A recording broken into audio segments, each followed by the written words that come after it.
Donald Trump's executive order this past week will empower the Federal Department of Education to withhold funding to campuses that do not squash anti-Israel rhetoric.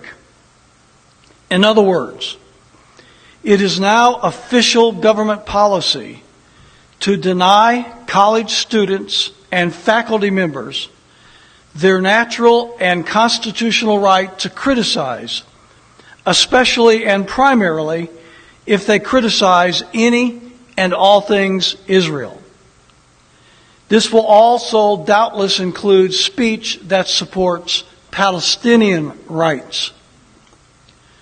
Trump also declared that the religion of Judaism is a nationality or ethnicity and is beyond criticism. Can you imagine the outcry if he had declared Christianity to be a nationality? Plus, by issuing this executive order, Donald Trump has made every Christian and non-Jew in the United States a second-class citizen. But don't expect Robert Jeffress and his gaggle of Christian Zionists to figure that out. I have said repeatedly that Donald Trump is America's first Zionist president, and Trump's actions continue to prove that statement right. Trump's latest attack against the Constitution, specifically the First Amendment, is just his latest sellout to Israel. I'll say it straight out. Donald Trump is not trying to make America great. He's trying to make Israel great. By the way, I'm glad to see the rabid Jewish Zionist Mark Levin agree with me. At the signing ceremony of this draconian executive order, Levin called Trump, quote, America's first Jewish president, close quote. Even casual research will easily discover that Trump's family is dominated by Jewish Zionists, as is his circle of friends and business associates. What a coincidence.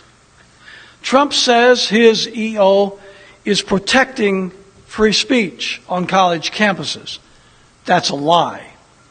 His EO is squashing free speech, specifically speech that criticizes Israel or Zionism. Donald Trump is a pathetic puppet of the likes of the ultra-Zionist billionaire Sheldon Adelson.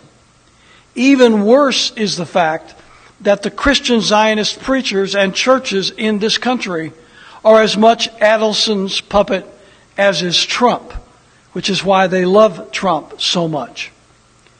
And all of this hypnotic support for Fa Israel can be traced directly to the false teachings of John Darby and C.I. Scofield and the thousands of Christian Zionist churches and scores of Christian Zionist colleges that those two men created.